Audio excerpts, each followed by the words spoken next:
Good afternoon, brethren. Good afternoon. Great being back from the feast, but boy, was it a good feast. Anyway, I want to get right into this.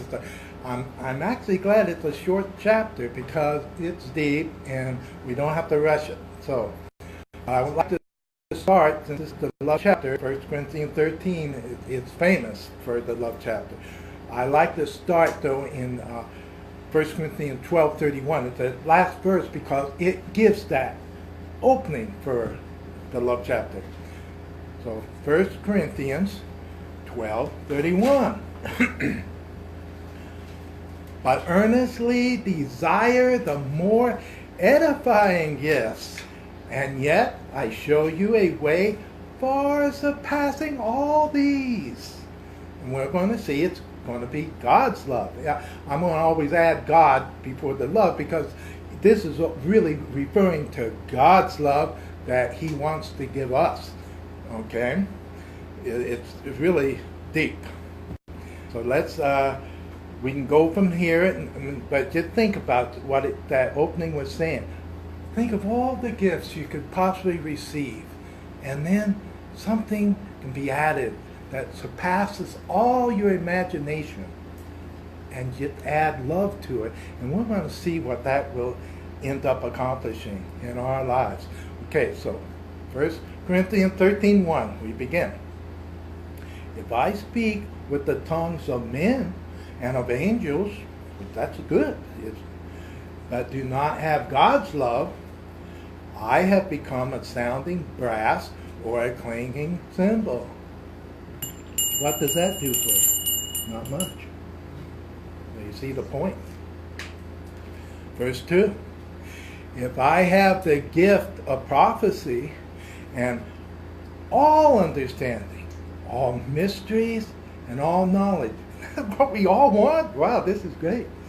And if I have all faith so as to remove mountains, but do not have God's love, I am nothing. Wow, we don't want to leave God's love out. You see what it's telling us? Verse 3. And if I give away all my goods, I deliver up my body that may be burnt, but do not have God's love, I have gained nothing. Rather, this was a meaningless sacrifice. Well, God's love is so one, and it's a gift. Oh, can we fathom this? Okay, let's continue. Let's soak this in. Verse 4. God's love is patient, is kind. God's love envies not, does not brag about itself, is not puffed up. God's love does not behave disgracefully, does not seek its own things, is not easily provoked, thinks no evil. Verse 6, does not rejoice in iniquity, but rejoices in truth. We see many examples like, don't rejoice when our enemy falls, no. Verse 7, God loves, bears all things. We can take it. Believes all things, hope all things, endures all things. Now, we know in the past, Apostle Paul spent some time in prison. I know some people in prison, and most of them, they work out a lot, and they do it for a reason. They don't want to look pretty all scrawny in front of everybody else. They want to look like a little bit of a threat. And I imagine some of these guys said to Apostle Paul, bud, what's your secret here? And he says, God's love. It's something that we're not used to. This is just wonderful, though. God gives us love. We can take whatever anybody gives us. Verse 8. God loves never fails. We each know that to be true. Okay? But think, sometimes I think negative about myself, but think it, we can each have God's love. Now why would I think negative? Come on, we got to think like this. It won't ever fail. Wow, huh? Let's keep reading because I did use a little bit of verse 8. Verse 8, continuing. But whether there be prophecies, they shall cease. Whether there be languages, they shall cease. Whether there be knowledge, it shall vanish away. Come and go. Be lost. A lot of things, I think a lot of the things about China, it's been here for so long.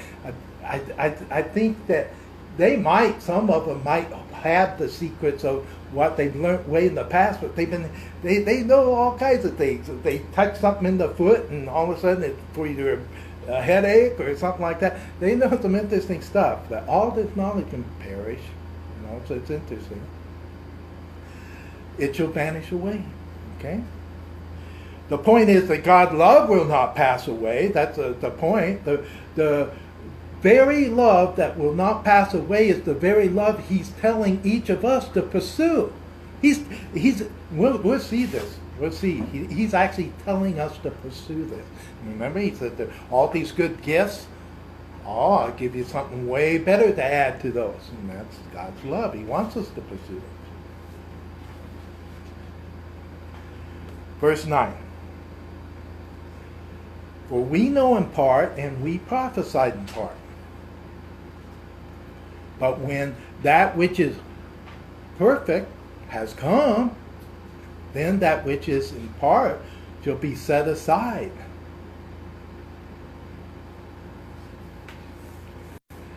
It's God's love that you'll be pursuing. This will never be set aside. That's what we want. We need this. It will not perish. Something that sometimes I learn things and I don't use them for, they perish. This is something that won't perish. We want this.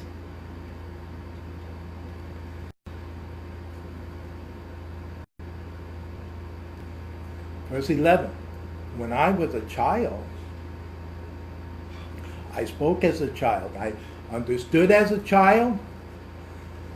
I reasoned as a child.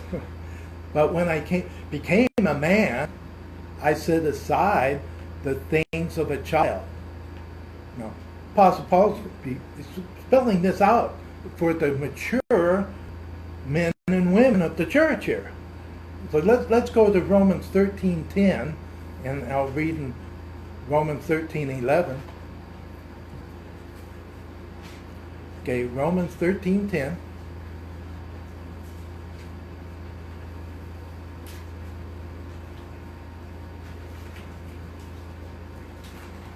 Nice that you take our time with this one.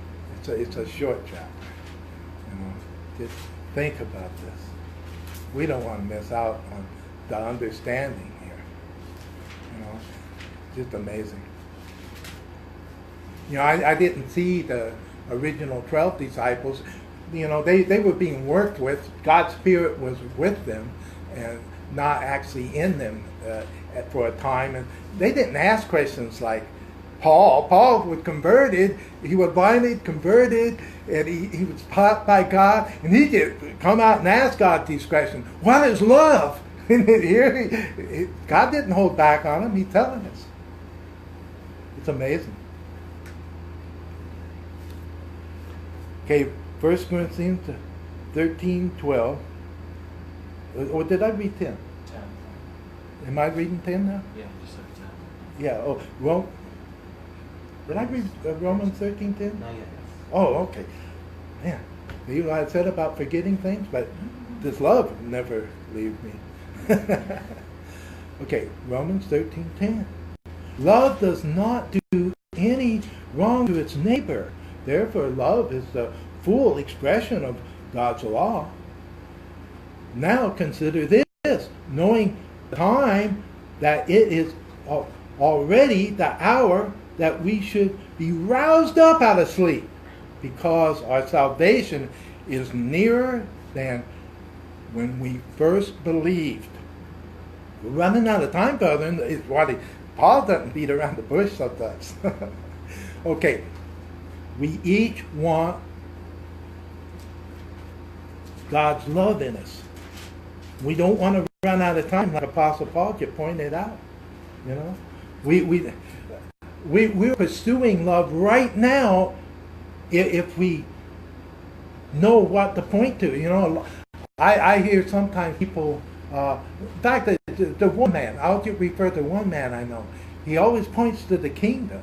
And really, the kingdom is, he's in an odd way saying, not an odd way, he's saying in a very clear way, the kingdom is God's love. That's how it's operated. Think about the kingdom, and you know, so many of the answers that he came across that were tough for everybody else, he would say, well, think about the kingdom. He knew that that's all that was on Christ's mind, and he never had problems with answering a question.